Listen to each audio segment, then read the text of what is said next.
Hello, this is Bill Lindemann again with Carrie Sluiter of the Believers Business Center. We've got an interesting show tonight. We'll start off. Carrie's got a short message that she wants to share with us. Well, I just have something that has been really a nice message that I thought was something nice to share tonight. It's addressed to a beautiful person, and this person is you. If God had a refrigerator, your picture would be on it. If He had a wallet, your photo would be in it. He sends you flowers every spring. He sends you sunshine every morning. Whenever you want to talk, He listens. He can live anywhere in the universe, but He chose to live in you. Face it, friend, He is crazy about you. God didn't promise days without pain, laughter without sorrow, sunshine without rain. But He did promise strength for the day, comfort for the tears, and light for the way. Always remember who you are in Christ. That message says a lot to us, and we all need to remember that God thinks the world of us, and He chose to live in us. He's just not out here somewhere where we have to reach Him. He put Christ in us so that He could always be with us every single day, every step of the way. It was short and it was beautiful. I liked it. It's inspiring. Beautiful. I understand that several people are collaborating with you at the Believers Business Center. And would you like to talk about some of the people? Sure. Okay. Yes, it's been very exciting. We have a lot of people coming into the organization now that are hearing about us and finding out about us and calling up. I've been hearing about what you're doing and we want to be a part of it. So we're collaborating with several other community organizations that are joining us with their classes and programs. Ours is just designed to be the hub for them to do their own programs. So and ours is a missing piece that they need for the place to collaborate, a place in the marketplace that they can use for their classes and training. So we have recently been in contact with Vanguard Ministry, and they are coming on board and collaborating with us. And Momentum has also been a part of the collaborations. I meet with her in a week that we're going to be talking, but I've already met with a couple of people there, and they have several classes that they will be starting in September, so those will fit right in with our 4-step-up class. And so we have several people that will be doing different trainings and fill in the schedules. What we're looking for right now is people who want to advertise and promote their events and their church events or their classes and training, whether they're at the Believers Business Center or not, or they're at their own facility. That doesn't matter. What we want to do is keep the community in collaboration so we know who's doing what at what time, and we can share those events rather than, as we talked last week, rather than reinventing the wheel. We have so many people doing these classes already. All we need is someone to keep those classes connected and the resources to know where they are and what time those classes are, to direct the people in the community who we're working with who need those classes and trainings. Well, I feel that this is a new time coming where neighborhoods now are beginning to realize they can collaborate with each other, people in neighborhoods, and they have the resources. And I think the time is right because we've got so much more technology at our call. We've got the internet, we've got smartphones, we've got all kinds of things that are being integrated together and working together. And it's easier than ever to keep in touch with each other. And I think inevitably it has to go back to the source, which is the neighborhood and the family. And this is the source of power. This is the source of new businesses. All businesses are started as a small business, and it's started locally. And I think when we can empower people and help them, we can regenerate our communities. And I think that you're in the foreground of this. And this sounds really exciting. I mean, I really I really like what I see and what's going on. But we have so many organizations out there that are trying to help the community with its challenges, and we've talked about before, the homeless situations, the literacy, the people who are living in poverty. All those numbers are so high that there's so many missions that are trying to help with those. But who's helping the people who are doing that? Yeah. Who's helping them? Yeah. And the Believers Business Center is designed to be that helping vessel that helps those missions to be more successful, giving a center peace. So it's really amazing when you think about all the things that we can cover as a community that we're not able. We talk about collaboration, but if there's not someone forcing that, how can it become part of my job or more on my plate to keep up with someone else's business that I'm collaborating with? Because if I collaborate with your business and I don't know what you're doing, how do I stay informed so that I can be a part of everything you're doing?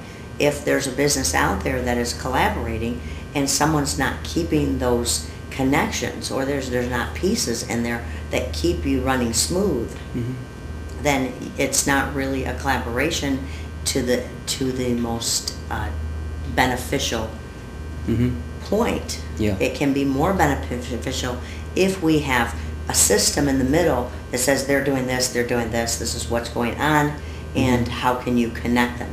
If there's an event going on, we should all know about it. Oh, sure. The whole community of networkers and collaborators who are working on a mission. If there's something going on about homeless and I have a mission that's helping the homeless, I need to know about that so I'm not duplicating doing something across town at the same time. So we need that communication center to help us to collaborate, at a fuller benefit to the community. To know when Michigan Works is doing something, if I don't stop to read my email, and everyone who is collaborating and has a business going or a mission, they know we're already busy to have the time to read every email, to be watching what's going on with all your friends and all your business associates. Is an all-day job. That's an 8-hour-day job, and keeping your messages going out on Facebook. So ours will help with that by having the volunteers and interns in our departments working for all of us, not just the Believers Business Center, but working for all of us to keep us running smoother together. Scheduling us together, scheduling those appointments. When you have something going on, you notify the center, and they will make sure that all of us know about it so we can participate in the same, rather than having something across town. Well, I didn't know you were doing one that day because we didn't happen to get that email. We didn't see that message on Facebook. So it's just it makes sense to have something in the middle that is a collaboration, police it, if you will, policing that and enforcing the connections. Sure, and I've seen people start programs that spread over several years, but then they have to leave the community, and then it just languishes and then disappears. And we have to have a central place like the Believers Business Center to keep something going that needs to be going, to replace somebody who's leaving. Right. And they also they go under because they're trying to do everything.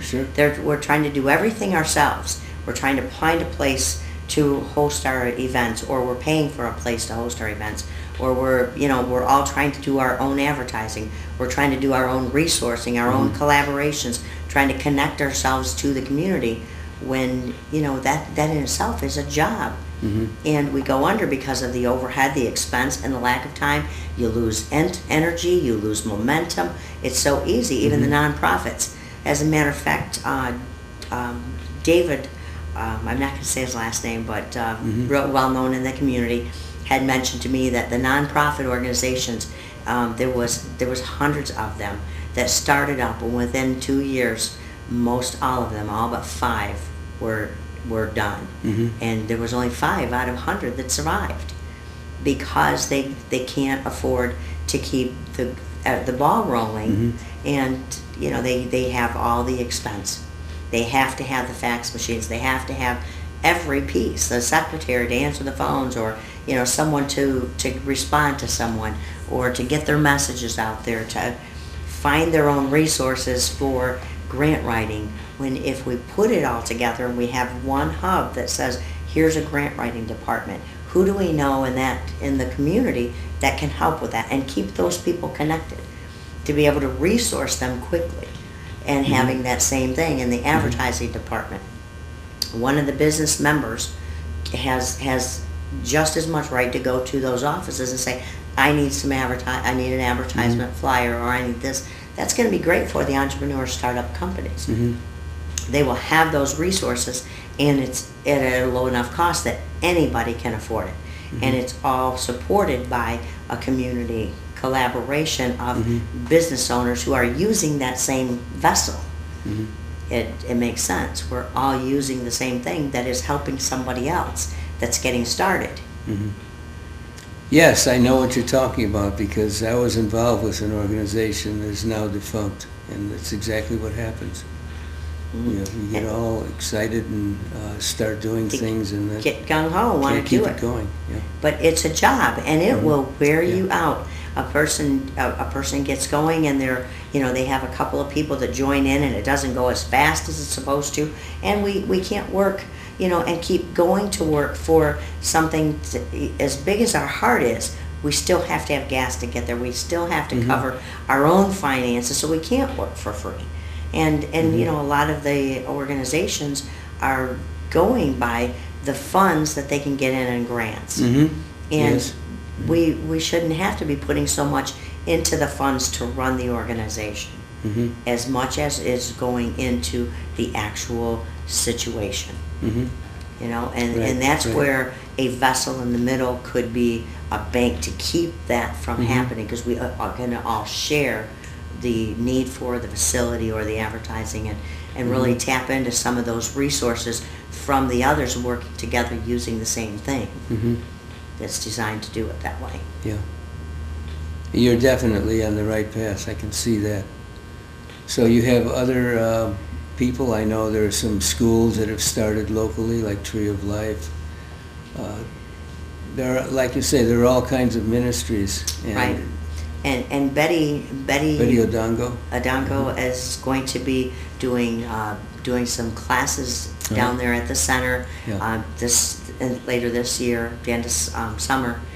She's going to be doing some classes down there for Science on Wheels for kids. Sure. And we have some after-school programs that will be starting up, and we're looking for other people who have a mission to help with youth groups that can share literacy classes. Betty will also be doing some of those, but we have room for more than one. We can't do it all, and we don't want to.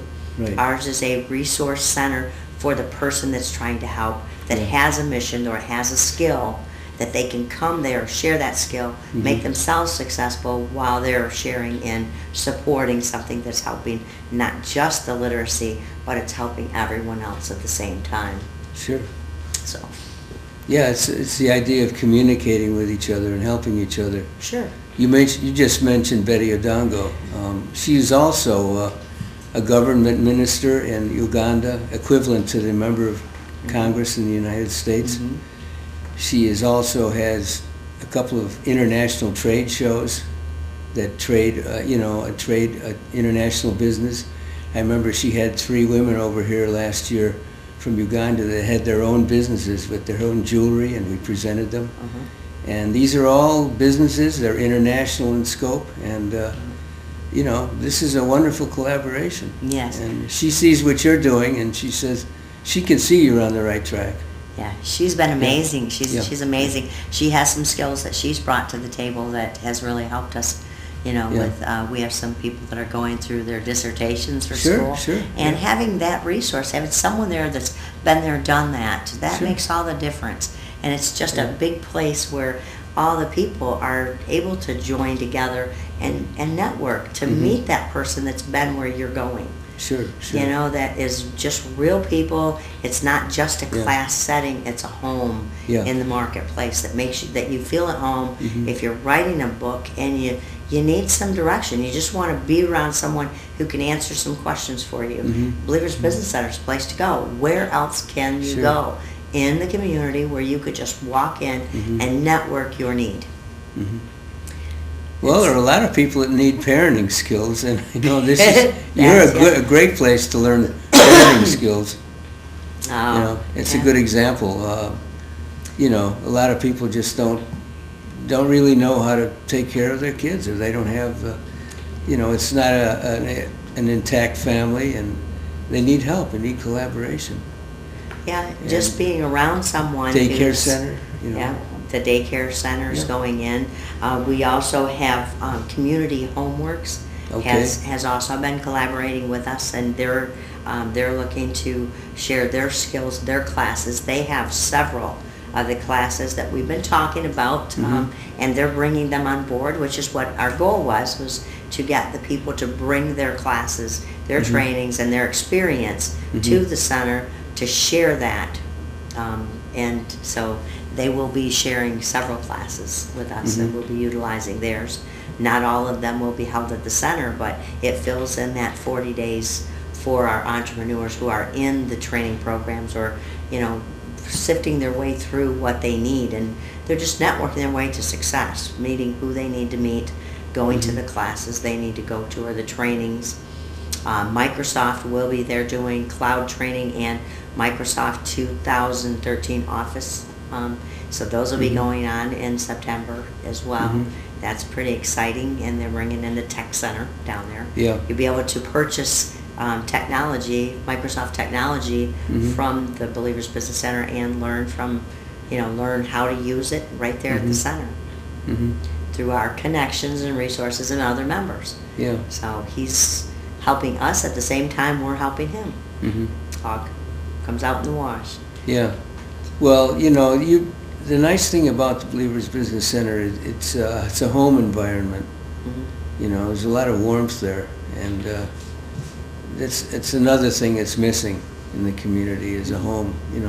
Right. A lot of single parents, are working or don't have jobs, and they just don't have the proper environment for their kids, and they need a place to learn and collaborate and help each other. Yeah. And I think this is a real good venue for that. Yeah, I don't know of any other place that's like a big home.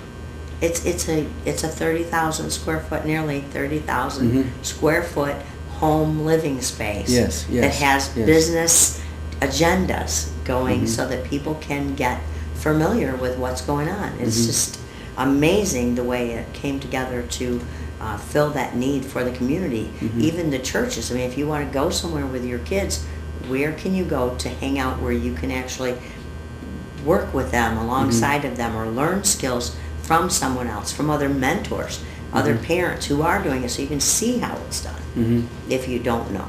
I talk a lot about the experiences with my kids.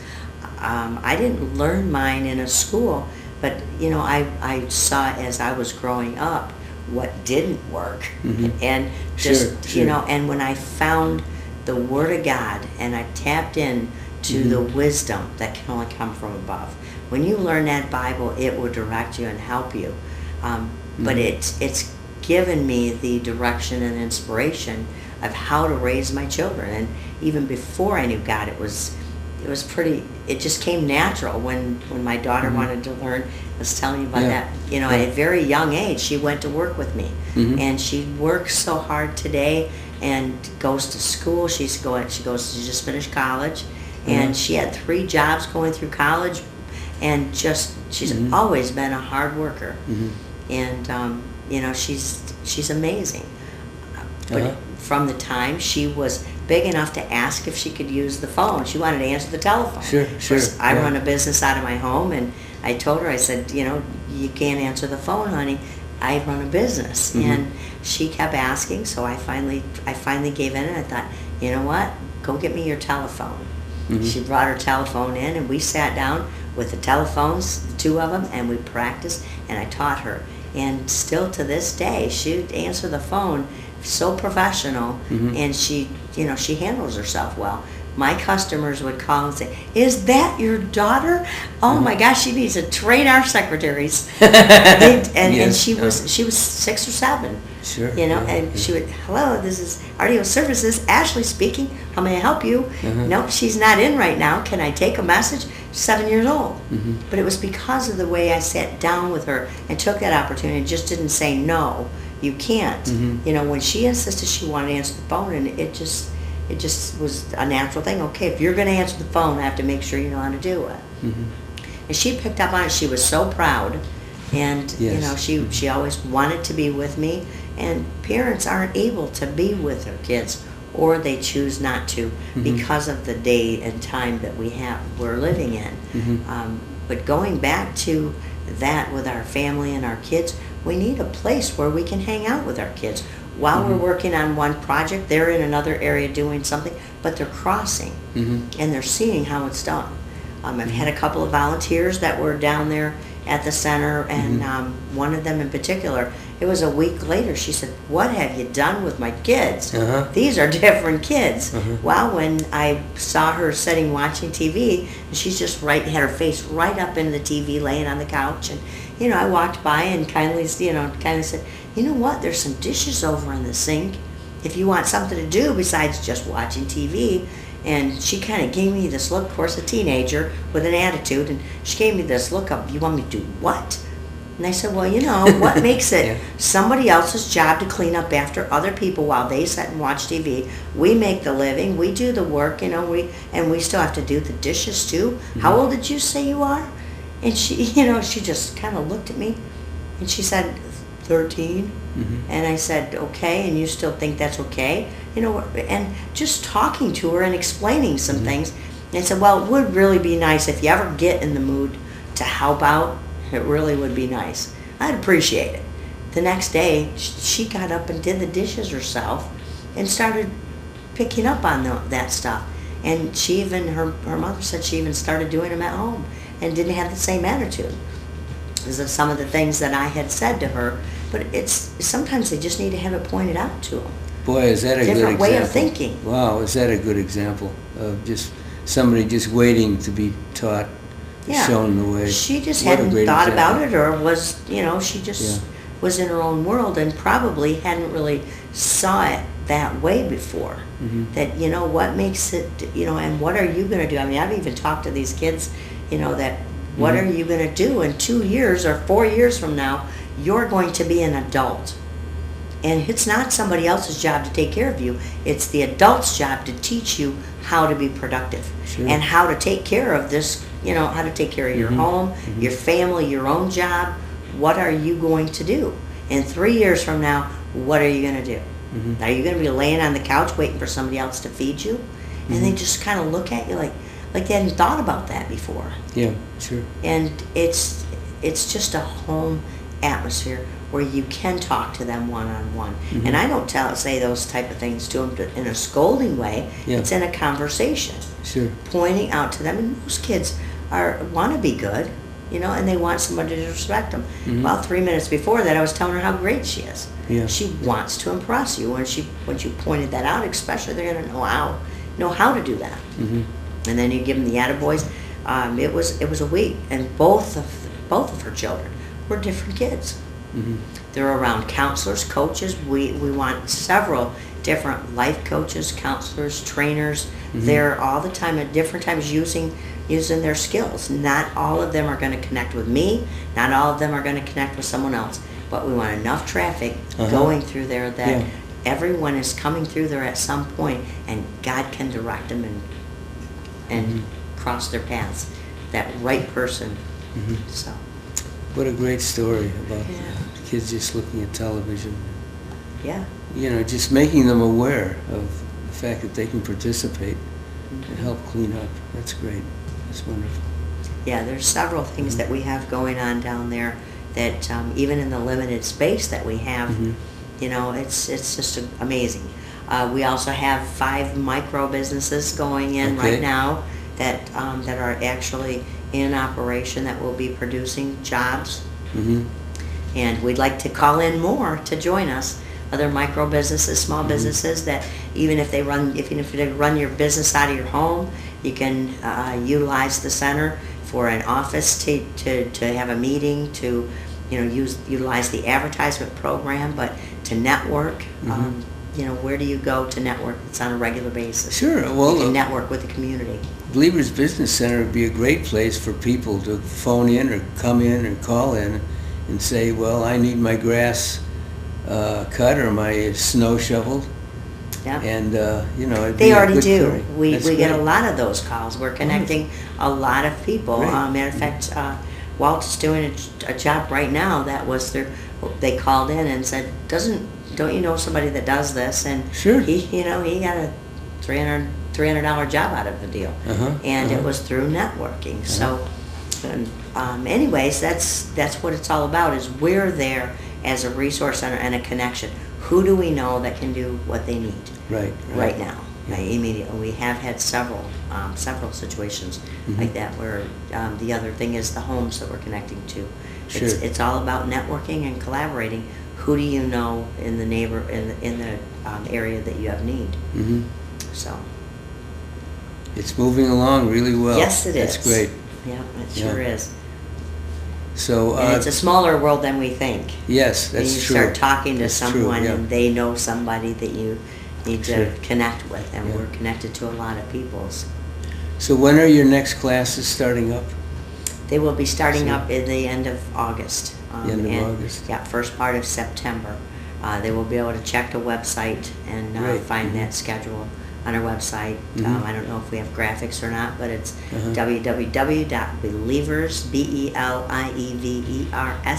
www.believersbc.com.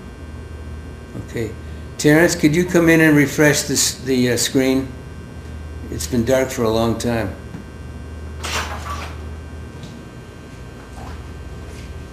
I have no idea what time. Ooh, we're almost finished. Okay. I run a little over because of that. Okay.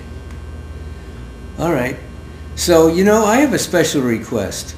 And what is You that? started the show with this wonderful little short presentation about a beautiful person. Could you repeat that? That was so beautiful. Certainly. Be happy to. Okay. To a beautiful person. If God had a refrigerator, your picture would be on it. If he had a wallet, your photo would be in it. He sends you flowers every spring. He sends you sunshine every morning. Whenever you want to talk to him, he listens. He can live anywhere in the universe, but he chose to live in you. Face it, my friend, he is crazy about you. God didn't promise days without pain, laughter without sorrow, or sunshine without rain. But he did promise strength for the days, comfort for the tears, and light for the way. Always remember who you are. Whatever you face, Christ is in you. It's so beautiful. I don't know what to say. That shows you how much you can put into a short statement. Yes. It's just straight to the point about being in God's wallet. That's beautiful. I'll never forget that. It's something I will never forget, and that's it's the whole idea of a... Hope it blesses many others. Yeah. It's blessed me. Yeah. It's important for us to remember that. We carry around pictures of the people that we love. Sure. The Bible actually says Sure. that God has us tattooed in the palms of his hand. Okay. That All our right. names are tattooed. Sure. Yeah. So, and he knows how many hairs you have on your head. Uh-huh. That's pretty personal. Yes, God. it He sure is. knows. Yeah. He knows us well, and he loves us. He chose us before he even knew. Before we even knew who Right. we were going to be. Right. He Right. had us chosen. Yes. It's amazing. Yes. He suffered for us and died for us and did all the work. No, we get the blessings, right? Yes. He made it real simple for us. Sure, sure. To call on the name of Jesus Christ and you shall be saved. That's true. Well, as a saying, this is the best of times and the worst of times. To me, it's the best of times. Well, This is, it is absolutely. because the people are having to get stronger in their stand and their faith because the world is letting them down. The world's become a tough place to be and more people are searching out for something better, for Yes. something, and they're going to find it in Christ. They're going to find it. A lot more people are going to come. Well, it's a great way to end the show. So God bless you, and we'll see you next week for the Believers Business Center. Good night.